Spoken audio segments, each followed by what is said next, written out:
और बड़ी खबर इस वक्त मजदूरों पर महाराष्ट्र सरकार की गंदी राजनीति देखने को मिल रही है। जी हां, श्रमिक ट्रेनों को लेकर महाराष्ट्र सरकार के रवैये पर अब सवाल उठ रहे हैं। रेल मंत्री पीयूष गोयल का बड़ा बयान इस वक्त इस बाबत है। महाराष्ट्र सरकार के आरोप बेबुनियाद हैं, ये कहा है पीयूष गोयल ने। 25 मई को 125 ट्रेनें ऑफर की गई, ये जानकारी पीयूष गोयल की तरफ से। 25 मई को 41 ट्रेनें ही महाराष्ट्र सरकार ने ली। महाराष्ट्र से आज सिर्फ 13 ट्रेनें ही रवाना हो पाई हैं। कम समय में 145 श्रमिक ट्रेनें रवानगी को तैयार हैं। यूपी के लिए 68 ट्रेनें भी तैयार थी, बिहार के लिए 27, झारखंड के लिए 1 ट्रेन तैयार थी। न्यूज 18 की अपील, और ऐसे में यह बड़ी खबर जिसमें पीयूष गोयल ने यह कहा है कि महाराष्ट्र सरकार गंदी राजनीति कर रही है, क्योंकि ट्रेनों की संख्या को लेकर कहीं से कोई असमंजस की स्थिति नहीं है। ट्रेनें तैयार हैं और इस कम वक्त में जितना कुछ किया जा सकता है वो सब कुछ सरकार की तरफ से। पीयूष गोयल का इस वक्त ये बयान भी, जिसमें उन्होंने गंदी राजनीति का आरोप महाराष्ट्र सरकार पर लगाया है, क्योंकि एक बड़ी तादाद प्रवासी मजदूरों की महाराष्ट्र में, और जिस तरह की तस्वीरें सामने आ रही हैं महाराष्ट्र से, उसके बाद इस पर सियासत परवान चढ़ती हुई। 25 मई को 125 ट्रेनें ऑफर की गई थी। पीयूष गोयल की तरफ से यह जानकारी भी सामने रखी जाती हुई।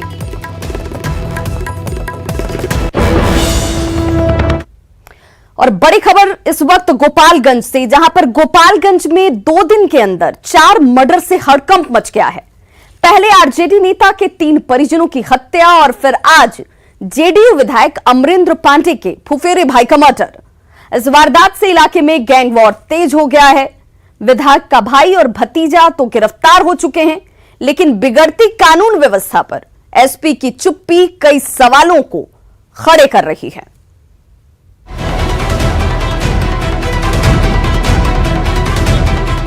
गोपालगंज में गैंगवार तेज हो गया है। जिले में 2 दिनों के भीतर 4 हत्याओं से सनसनी मच गई है। पहले आरजेडी नेता जेपी यादव के मां बाप और भाई की हत्या, उसके बाद मंगलवार को जेडीयू विधायक पप्पू पांडे के फुफेरे भाई और ठेकेदार मुन्ना तिवारी की गोली मारकर हत्या कर दी गई। हथुआ के रूपनचक गांव में ट्रिपल मर्डर की सनसनी अभी थमी भी नहीं थी कि हथुआ के ही रेपुरा गांव में मुन्ना तिवारी को गोलियों से भून डाला गया। ताबड़तोड़ लोग फायरिंग करना शुरू कर दिए, और उसके बाद वो लोग बोले कि जेपी यादव का बदला है ये। क्या चीज से थे लोग? अपाची से और पल्सर गाड़ी से थे। 2 गाड़ी पर 4 आदमी थे। जेडीयू के दबंग विधायक के भाई की हत्या से इलाके में गैंगवार तेज हो गया है। वैसे ट्रिपल मर्डर केस के आरोप में विधायक के भाई सतीश पांडे और भतीजे मुकेश पांडे, जो जिला परिषद का अध्यक्ष भी है, दोनों को सोमवार को गिरफ्तार कर लिया गया, जबकि हत्या की प्राथमिकी विधायक अमरेंद्र पांडे के खिलाफ भी दर्ज कराई गई है। सतीश पांडे और मुकेश पांडे की गिरफ्तारी हो चुकी है। मुकेश पांडे वर्तमान में जिला परिषद अध्यक्ष हैं, और इस कांड में विधायक भी, माननीय विधायक भी इसमें अभियुक्त हैं। उनके विरुद्ध भी साक्ष्य संकलन और अग्रिम कार्रवाई जारी है। वैसे जेडीयू विधायक पप्पू पांडे पर 2 दिनों के अंदर सख्त कार्रवाई की मांग आरजेडी ने की है, और पटना से गोपालगंज तक आंदोलन की चेतावनी भी दी गई है। ये पूरी तरीके से जो कार्रवाई चल रही है, ऐसे लग रहा है लिपापोती हो रही है। हम लोगों की मांग है, अगर 2 दिन में गिरफ्तार नहीं होता है विधायक जनता दल यूनाइटेड का अमरेंद्र पांडे, तो हम लोग पटना से गोपालगंज तक आंदोलन शुरू करेंगे। विधायक पप्पू पांडे और उनके बड़े भाई सतीश पांडे की पहचान इलाके के दबंग के तौर पर होती है। इससे पहले भी कई मामलों में विधायक फैमिली पर कानूनी शिकंजा कस चुका है, लेकिन कार्रवाई करने से पुलिस बचती नजर आती है। ऐसे में सवाल है, जेडीयू विधायक पर नामजद प्राथमिकी कहीं खानापूर्ति तो नहीं? पुलिस पर कार्रवाई नहीं करने का आखिर दबाव कौन बना रहा है? क्या सत्ताधारी दल से जुड़े होने का फायदा विधायक उठा रहे हैं? 2 दिन में 4 हत्याएं, लेकिन एसपी बयान क्यों नहीं दे रहे?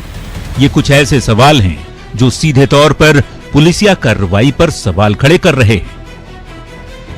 न्यूज 18 के लिए गोपालगंज से मुकेश कुमार की रिपोर्ट। दूसरे राज्यों से प्रवासी श्रमिकों के आने का सिलसिला जारी है, लेकिन उनकी शिकायत है कि उनकी ना तो सही तरीके से जांच की जा रही है और ना ही दूसरी सुविधाएं ही उन्हें हासिल हो रही हैं।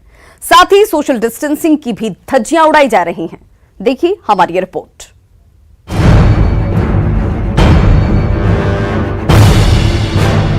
बिहार में हर दिन हजारों प्रवासी मजदूर पहुंच रहे हैं। ट्रेन से उतरने के बाद उन्हें बसों से भेजा जा रहा है, लेकिन यहाँ साफ तौर पर लापरवाही दिख रही है। जिस सोशल डिस्टेंसिंग की बात की जा रही है वो नदारत दिख रही है। लोग बसों में ठूसे जा रहे हैं, एक सीट पर 3-3 लोग बैठ रहे हैं। इतना ही नहीं, बसों की छत पर भी मजदूर बैठकर जा रहे हैं। शिकायत ये भी है, ना तो स्क्रीनिंग हो रही है और ना ही खाना दिया जा रहा है। कोरोना बंदी में प्रवासी मजदूरों को खास करके और लोगों को जो क्वारंटीन सेंटर तक लाने की कवायद है पूरी तरह फेल दिखाई पड़ रही है। मुजफ्फरपुर में जो कहा गया था कि सोशल डिस्टेंसिंग को मेंटेन करना होगा, थर्मल स्क्रीनिंग होगी, उन्हें खाने की व्यवस्था दी जाएगी, पूरी व्यवस्था मुजफ्फरपुर में ध्वस्त नजर आ रही है और लोगों में आक्रोश है। दिल्ली, हरियाणा और आंध्र प्रदेश से लौटे प्रवासी मजदूरों का कहना है कि ट्रेन काफी लेट से पहुंची, इसके बावजूद खाना मुहैया नहीं कराया गया और न ही गृह जिले के लिए समय पर गाड़ी का इंतजाम किया गया। सोशल डिस्टेंसिंग देखकर हमारा हिम्मत नहीं कर रहा है कि हम गाड़ी पकड़ें। साहब हमको छपरा जाना है। साहब हम लोग भी गोपालगंज के रहने वाले, गोपालगंज जाना है और यहाँ पे जब से आए तब से केवल भीड़ उड़ देख के थोड़ा भी हिम्मत नहीं कर रहा है उसमें जाए।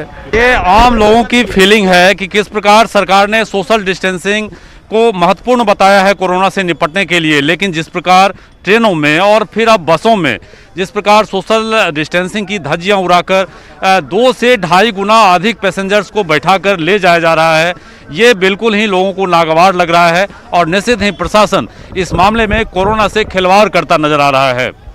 कैमरामैन संजीव के साथ प्रवीण ठाकुर, न्यूज 18 मुजफ्फरपुर। पूर्वी यूरोपीय देश हंगरी का एक नागरिक करीब 2 महीने से छपरा में फंसा हुआ है। अस्पताल से छुट्टी के लिए जिला प्रशासन से लेकर नेता प्रतिपक्ष तेजस्वी यादव से गुहार लगा चुका है। विक्टर को कहीं से कोई मदद नहीं मिल रही है।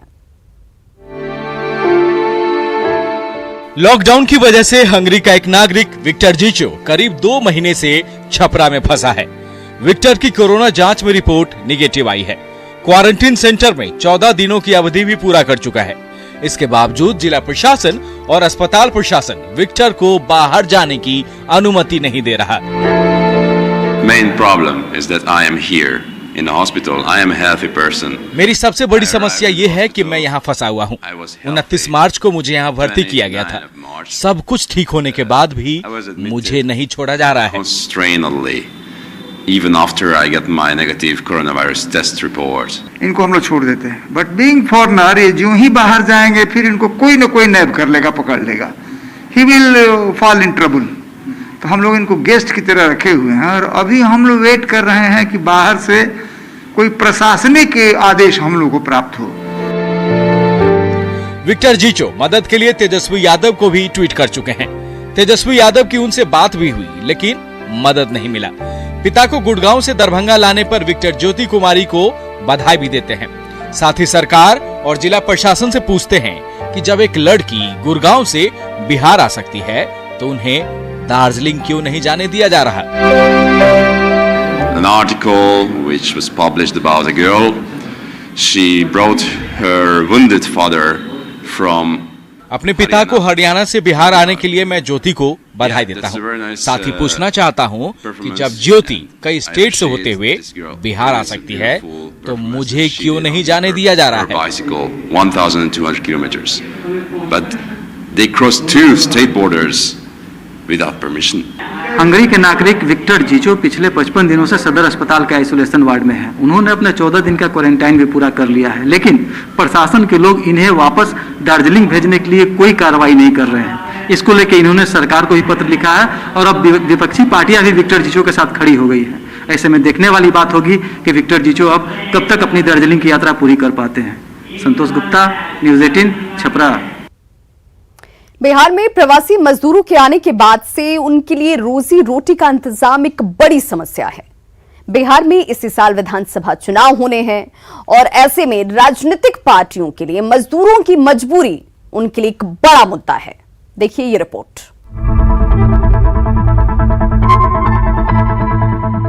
बिहार में लगातार कोरोना पॉजिटिव मरीजों की संख्या बढ़ रही है। लॉकडाउन में धंधा पानी मंदा है, नौकरियां भी जा रही हैं। उधर मजदूरों की मदद के नाम पर सियासत भी तेज है। तेजस्वी यादव ने दरभंगा की ज्योति कुमारी के पिता और बेगूसराय के राम कुमार पंडित को नौकरी का भरोसा दिलाया है। जेडीयू और बीजेपी इसे आरजेडी की राजनीति बता रही है। उनके समय में ही बिहार के युवाओं को आज पलायन के लिए जो मजबूर हुए थे, जिसके कारण बिहार के युवा को सबसे अधिक देश के बाहर जाना पड़ा, राज्य के बाहर जाना पड़ा, इसका मुख्य कारण कोई न कोई व्यक्ति था तो राजद का शासनकाल था। पक्ष के नेता फेसबुक ट्विटर पर रहते हैं, बंद कमरे के अंदर में अपनी भावना को प्रकट करते हैं, प्रकट नहीं होते हैं, लेकिन ये सोशल मीडिया के माध्यम से प्रकट होते हैं। उधर आरजेडी ने राज्य सरकार की व्यवस्था पर सवाल उठाते हुए अपने नेता तेजस्वी यादव की तारीफ की है। आरजेडी प्रवक्ता मृत्युंजय तिवारी का कहना है कि जब सत्ता में बैठे लोग कुछ नहीं कर पा रहे तो क्या तेजस्वी यादव भी हाथ पर हाथ रखकर बैठे रहें?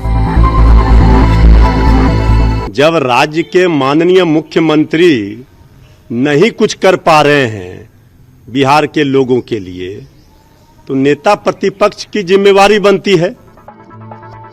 पिता को साइकिल पर लेकर गुरुग्राम से दरभंगा पहुंचने वाली बेटी ज्योति कुमारी की हिम्मत को दुनिया सलाम कर रही है। बेगूसराय के लाचार पिता राम कुमार पंडित की बेबसी सुनकर लोगों का दिल पसीज जाता है, लेकिन सियासत है कि इनकी मजबूरी में भी अपने लिए जगह ढूंढ ही लेती है। न्यूज़ 18 के लिए पटना से अमित कुमार की रिपोर्ट। और बिहार पहुंच रहे लाखों प्रवासी श्रमिकों को रोजगार मिले, इसके लिए बिहार सरकार ने एक बड़ी पहल की है। मुख्यमंत्री ग्राम परिवहन योजना बनाई जा रही है और इसके तहत अब वैसे लोग जो दूसरे प्रदेशों में ड्राइवर का काम करते थे, वो अब खुद की गाड़ी के मालिक बन सकेंगे। क्या है सरकार की ये योजना, देखिए इस रिपोर्ट के जरिए।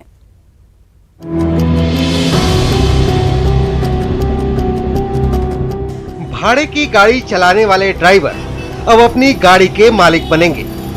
जी, ये सुनने में आपको अटपटा लग रहा होगा, लेकिन बिहार सरकार जो नई योजना लेकर आ रही है, उसके जरिए प्रवासी कामगारों को बड़ी राहत मिल सकती है, क्योंकि अब मजदूरी नहीं, गाड़ी पर उनका मालिकाना हक होगा जो ड्राइविंग जानते हैं और जिनके पास लाइसेंस है। बिहार सरकार ने प्रवासी कामगारों के लिए मुख्यमंत्री ग्राम परिवहन योजना गाँवों को शहरों से जोड़ने की सरकार की योजना है। 4 से 10 सीटर की गाड़ी मुहैया कराई जाएगी। हर पंचायत में 5 लोगों को लाभ मिलेगा। बिहार में खरीदे जाएंगे 45,000 वाहन। लाभुकों को 50% की सब्सिडी मिलेगी। कुल 450 करोड़ की सब्सिडी दी जाएगी। 31 मई तक आवेदन की अंतिम तारीख तय की गई है। 21 जून को चयनित सूची का प्रकाशन किया जाएगा। अनुसूचित जाति और अत्यंत पिछड़ा वर्ग के लाभुकों को ही इसका लाभ मिलता है, ताकि जो ग्रामीण क्षेत्र में लोगों को रोजगार भी मिल सके और सबसे बढ़िया बात है कनेक्टिविटी मिल सके। गांव में कई लोग शहर की तरफ रोजगार के लिए आना चाहते हैं, लेकिन नहीं आ पाते क्योंकि गांव से शहर आने के लिए कोई साधन नहीं है। तो मुख्यमंत्री ग्राम परिवहन योजना के तहत उन गाँव को टारगेट किया गया जो बिल्कुल संपर्क विहीन है, क्योंकि अब हर गाँव में सड़क बन चुकी है। बिहार पहुँचने वाले प्रवासी मजदूरों के लिए ये योजना कितनी सफल हो सकती है, वो इस बात से साबित होता है कि पिछले 10 दिनों में ही 8,000 से ज्यादा आवेदन किए जा चुके हैं। कोरोना की त्रासदी ने भले ही प्रवासियों को गृह राज्य लौटने पर मजबूर किया हो, लेकिन बिहार सरकार की मुख्यमंत्री ग्राम परिवहन योजना ऐसे स्किल्ड मजदूरों की तकदीर बदलने के साथ साथ गांवों के विकास में भी अहम भूमिका निभा सकती है। न्यूज़ 18 के लिए पटना से रवि एस नारायण की रिपोर्ट। और प्रवासी मजदूरों को बिहार पहुंचाने के लिए राज्य सरकार लगातार प्रयास कर रही है। महाराष्ट्र सहित तमाम राज्यों से स्पेशल ट्रेनें चलाई जा रही हैं। प्रदेश के सूचना एवं जनसंपर्क विभाग के सचिव अनुपम कुमार ने प्रेस कॉन्फ्रेंस कर बताया कि प्रवासियों को क्वारंटीन करने के साथ ही दूसरे फेज के लिए डोर टू डोर स्क्रीनिंग की भी योजना है। अभी तक वहां से कुल 130 ट्रेन्स महाराष्ट्र से आ चुकी हैं और जिनके माध्यम से करीब 1,93,761 प्रवासी श्रमिक वहां से आए हैं और 24 ट्रेन प्लान कर दी गई है महाराष्ट्र के लिए जो 28 तक आएंगी अगले 2 से 3 दिन में। आज चल रही हैं तो कुछ ट्रेन 17 ट्रेन 27 को और 7 ट्रेन 28 को, इतनी अभी तुरंत प्लान कर दी गई हैं। तो इन सबकी पुनः एक बार फॉलोअप स्क्रीनिंग होनी चाहिए, डोर टू डोर स्क्रीनिंग होनी चाहिए। जो भी लोग पहुंच चुके हैं तो उनके लिए डोर टू डोर स्क्रीनिंग एक सेकेंड फेज इसका करते हुए और इसका फॉलो अप भी हो। ये सेकेंड फेज की जो डोर टू डोर स्क्रीनिंग होगी, इसके बाद फॉलो अप भी किया जाए। बिहार विद्यालय परीक्षा समिति ने मैट्रिक का रिजल्ट जारी कर दिया है और इस बार 80.59% छात्र सफल हुए हैं, जो पिछले साल के 80.73 के मुकाबले थोड़े कम है। रोहतास के हिमांशु राज परीक्षा के टॉपर बने हैं, उन्हें 96.20% नंबर हासिल हुए। वहीं समस्तीपुर के दुर्गेश कुमार को दूसरा स्थान मिला है, जबकि अरवल की जूली कुमारी और भोजपुर के शुभम कुमार सहित 3 छात्र तीसरे स्थान पर रहे हैं। खास बात यह कि इस बार छोटे शहरों के छात्रों ने बड़ी कामयाबी हासिल की है। पटना का एक भी छात्र टॉप 10 में शामिल नहीं है। वहीं सिमुलतला आवासीय विद्यालय के सिर्फ 3 छात्र इसमें जगह बना पाए हैं। इसके लिए मैं बहुत ज्यादा खुशी महसूस हो रही है और इसमें मेरे जितने भी सहयोगी थे उनको भी बहुत अच्छी खुशी महसूस हो रही है। आगे क्या करना चाहते हैं? आगे मैं सॉफ्टवेयर इंजीनियर बनना चाहता हूँ भविष्य के लिए। अच्छा लग रहा है और उम्मीद जैसा था वैसा रिजल्ट आया और अच्छा महसूस कर रहे हैं। फैमिली का सपोर्ट और टीचर का सपोर्ट रहा, जिसके कारण रैंक अच्छा आया। हम कम से कम दिन में 8 से 10 घंटे तक पढ़ते थे और उम्मीद भी किए थे। मेरा सारा पेपर अच्छा गया था। उम्मीद था कि बिहार में टॉप 10 पोजीशन हासिल कर पाएंगे। कितने घंटे पढ़ते थे आप? 8 से 10 घंटे कम से कम। अभी जो कोरोना वायरस के कारण हुआ है उसमें आप देख सकते हैं कि सरकार ने ऑनलाइन की भी सुविधा दी है, ऑनलाइन शिक्षा की। तो छात्र जितना हो सके अपना पढ़ाई जारी रखें और जैसे ही ये कोरोना समाप्त हो अपना पढ़ाई फिर से कंटिन्यू कर सकते हैं। मेरे प्रिंसिपल अभी स्कूल में बुलाने के लिए बुला रहे हैं। पिताजी बिजनेसमैन हैं, उनका ट्रैक्टर पार्ट्स का दुकान है, शॉप है उनका। कितने भाई बहन हैं? हम एक और मेरी एक बहन है, छोटी है। और आइए अब जानते हैं कि इस बार बिहार में मैट्रिक रिजल्ट में खास बातें क्या क्या हैं। टॉप 10 की बात करें तो टॉप 10 में कुल 41 छात्रों ने अपनी जगह बनाई है। सिमुलतला स्कूल के मात्र 3 छात्र टॉप 10 में जगह बना पाए हैं। सिमुलतला स्कूल का अब तक का सबसे खराब प्रदर्शन इसे कहा जा रहा है। मुख्यमंत्री नीतीश कुमार का dream project Simultala school. Top 10 में पटना का एक भी छात्र शामिल नहीं है। पिछले साल के मुकाबले रिजल्ट में थोड़ी गिरावट है। इस साल के मुकाबले 0.14% रिजल्ट में गिरावट। छोटे शहरों के बच्चों ने इस बार बाजी मारी है। रोहतास जिले से 8 टॉपर निकलकर सामने आए हैं। रोहतास के हिमांशु राज स्टेट टॉपर बने हैं और ऐसे में इस रिजल्ट के साथ ही इन छात्रों ने यह साबित कर दिया कि छोटे शहरों में रहने वाले और पढ़ने वाले बच्चे भी बड़ा कमाल कर सकते हैं। हालांकि पिछले साल की तुलना में अगर इस रिजल्ट को देखा जाए तो ये थोड़ी कम है, लेकिन इन बच्चों के हौसलों को देखकर और इनके सपनों को देखकर यह जरूर कहा जा सकता है कि इन बच्चों के जो सपने हैं वो ऊंचे हैं, बड़े हैं। खबरों का सिलसिला लगातार जारी है। आप देखते रहिए न्यूज़ 18 बिहार झारखंड।